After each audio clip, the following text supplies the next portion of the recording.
નમસ્કાર, આપ જોઈ રહ્યા છો જેકેએસ ન્યૂઝ ગુજરાતી। વાત કરીએ તો વાવ વિધાનસભાની પેટા ચૂંટણી માટે ઉમેદવારીના દાવેદારો કેપી ગઢવી અને ઠાકરસિંહભાઈ રબારી તેમજ ગુલાબસિંહ રાજપૂત તેમજ તુલસીભાઈ ધુમડા ઉપસ્થિત રહ્યા હતા। સમગ્ર વાત કરીએ તો બનાસકાંઠાના લોકસભાની ચૂંટણીમાં સંસદ તરીકે ગેનીબેન ઠાકોરને જંગી બહુમતીથી વિજય બનાવવા બદલ કાર્યકર્તાઓનો આભાર દર્શન કાર્યક્રમ વાવ ખાતે યોજાયો હતો, જેમાં ગુજરાત કોંગ્રેસ પ્રદેશ પ્રમુખ શક્તિસિંહ ગોહિલ, વિરોધ પક્ષના નેતા અમિતભાઈ ચાવડા અને સાંસદ ગેનીબેન ઠાકોર ખાસ હાજરી આપી વાવ વિધાનસભાના કાર્યકરોનો ઉત્સાહ વધાર્યો હતો। સાંસદ ગેનીબેન ઠાકોરે વાવ ખાતે વાવ વિધાનસભા વિસ્તારના પ્રજાજનો અને મતદારોનો આભાર દર્શનમાં 2 કિલોમીટર સુધી લાંબી યુવાનોની બાઇક રેલી નીકળી હતી। તેમજ તે રેલીમાં ગેનીબેન ઠાકોર, ગુલાબસિંહ રાજપૂત તેમજ કેપી ગઢવી તેમજ ઠાકરસિંહભાઈ રબારી, આંબાભાઈ સોલંકી સહિતના જોડાયા હતા। જેમાં ગુલાબસિંહ રાજપૂતે જણાવ્યું હતું કે બનાસકાંઠાના સાંસદ ગેનીબેન ઠાકોરે રાજકીય દ્વેષભાવ અને નાતજાતનો ભેદભાવ રાખ્યા વગર પ્રજાના કરેલા કામો અને તેમના સરળ સ્વભાવના કારણે પંચાયતથી પાર્લામેન્ટ તરીકે ચૂંટાયા છે। ગેનીબેન ઠાકોરે આગામી 5 વર્ષમાં જિલ્લામાં પ્રજાના કયા કામો કરવાના છે તેની તૈયારી કરી લીધી છે। સાંસદ ગેનીબેન ઠાકોરે જણાવ્યું હતું કે લોકસભાની ચૂંટણીમાં દરેક કાર્યકર્તાઓએ નિષ્ઠાપૂર્વક બૂથ લેવલે કામ કર્યું છે। કોંગ્રેસના કાર્યકરોએ રાત દિવસ પરસેવો પાડી ચૂંટણીમાં મને જંગી બહુમતીથી જીતાડી છે। કાર્યકરોની મહેનતથી આજે હું દિલ્હીના સંસદના મહત્વના પદ સુધી પહોંચી છું। જેકેએસ ન્યૂઝ ગુજરાતી સાથે ભરત ઠાકર, ડીસા। તરીકે 6.5 વર્ષ એ પ્રજાનો સેવા કરવા માટેનો વાવ વિધાનસભાએ પહેલો મોકો આપ્યો હતો, એમનો આભાર માનું છું।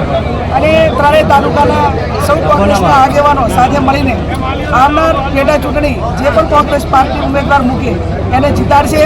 અને વિશેષમાં મારી પોતાની એક લાગણી હતી કે સમગ્ર જિલ્લાની અંદર મામેરાની માતર તરીકે જ્યારે સૌ પ્રથમ વાવ વિધાનસભાએ 2017માં આશીર્વાદ આપ્યા હતા અને આ પ્રજાનું મારા ઉપર ખૂબ ઋણ છે। એને ઉતારવા માટેની જે સમયને સંજોગે જેટલા પ્રયત્નો થાય એટલા કર્યા છે। અહીંયા ગૌશાળાના આગેવાનો ટ્રસ્ટીઓએ આવીને પણ સ્વાગત કર્યું અને યુવાનોએ ખૂબ મોટી 2000 વંડા રેલી કાઢી અને પ્રદેશના નેતૃત્વનું સન્માન કર્યું। એટલે વાવ વિધાનસભા એ હું ધારાસભ્ય મને જે આવશે તે આવશે પણ સંસદ તરીકે મારી વિશેષ જવાબદારી વાવ બાબરસોઈ ગામની કાયમી હતી અને રહેશે। અને એના જે પ્રશ્નો છે એ લોકસભા હોય કે વિધાનસભામાં મારા વિપક્ષના નેતા લોકસભામાં જ્યાં જરૂર પડે ત્યાં અમે અવાજ ઉઠાવીશું। અમે બોલીએ એટલું કરીએ છીએ। અમે લોકસભામાં સમગ્ર બનાસકાંઠાની જનતાને વાયદો આપ્યો હતો કે તમારા આશીર્વાદ મળે તો ગૌ માતાને રાષ્ટ્રીય માતાનો દરજ્જો મળે એ અવાજ હું ઉઠાવીશ। સાધુ સંતોએ, ગૌ ભક્તોએ ખૂબ આશીર્વાદ આપ્યા, આભાર માન્યો અને આવનાર સમયમાં મારી વાતને સરકાર અને આમ પ્રજાનો અવાજ એ સંસદ સુધી પહોંચીને ગૌ માતાને પશુની શ્રેણીમાંથી કાઢીને એને રાષ્ટ્રીય માતાનો દરજ્જો મળે, એની હત્યા ઉપર પ્રતિબંધ આવે એ અમારી જે લડાઈ છે એ આવનાર સમયમાં ચાલુ રહેશે। વાવના જે પ્રશ્નો છે, ખાલી જમીન થતી હોય, કેનાલનું ગંદુ પાણી હોય, ગામથી ગામને જોડતા રસ્તા હોય, જે નાના મોટા જે સમસ્યાઓ છે એ સમસ્યાઓ અમે સરકાર સુધી પહોંચાડીશું। પેટા ચૂંટણી આવી રહી છે, કહી શકાય મોટી બાઇક રેલી સાથે મોટી સંખ્યામાં ત્યાં સભા યોજાય છે, શું શક્તિ પ્રદૂષણ હોઈ શકે કોંગ્રેસના? અમે જ્યારે પણ બોલાવીએ ત્યારે આ વિસ્તારના યુવાનો, કોંગ્રેસના સૌ વરિષ્ઠ આગેવાનો દિલથી સ્વખર્ચે પોતાના ખર્ચે સમર્થન આપે છે। એ તમારે 2017ની ચૂંટણી હોય, 22ની હોય, 24ની હોય, આ ભારતની અંદર એક જ સીટ એવી છે કે જ્યાં ઉમેદવારને વોટ અને નોટ આપતા હોય એ પૈકીનું વાવ હતું। એટલે એમની લાગણી અમારા ઉપર છે ને અમારી લાગણી એમના ઉપર છે। ખૂબ હૃદયપૂર્વક આભાર માનીશ વાવ વિસ્તારના તમામ સજ્જનો, સન્નારીઓ, દેવી, યુવા સાથીઓ, વરસતા વરસાદની વચ્ચે પણ ખૂબ મોટી સંખ્યામાં આજની અમારી આ જનસભામાં પધારેલા છે। આ એ જ વિસ્તાર છે જેણે ગેનીબેનને ધારાસભામાં ચૂંટીને મોકલ્યા છે। આજે સંસદનો આપણા સૌનો અવાજ બન્યા છે।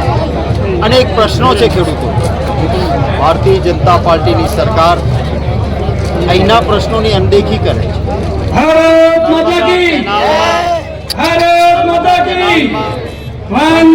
ગટરનું પાણી આવે અને લોક પ્રશ્નો તરફ ધ્યાન ન અપાય। અહીં વસતા પશુપાલકોના અનેક પ્રશ્નો છે।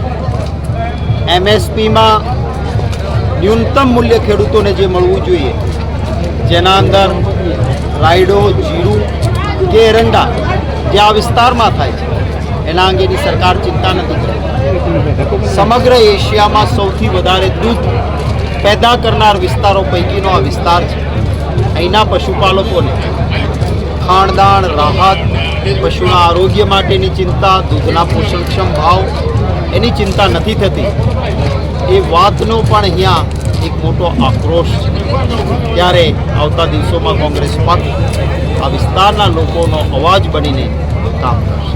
બાપુ કહી શકાય કે અત્યારે જે મોટી સંખ્યામાં કોંગ્રેસના કાર્યકરો અને મોટી સંખ્યામાં સભા યોજાય છે તો શું કોંગ્રેસનું શક્તિ પ્રદર્શન હોઈ શકે કે આવતી પેટા ચૂંટણી આ એક પ્રેમનું પ્રદર્શન છે. કોંગ્રેસ એ અહંકારી નથી.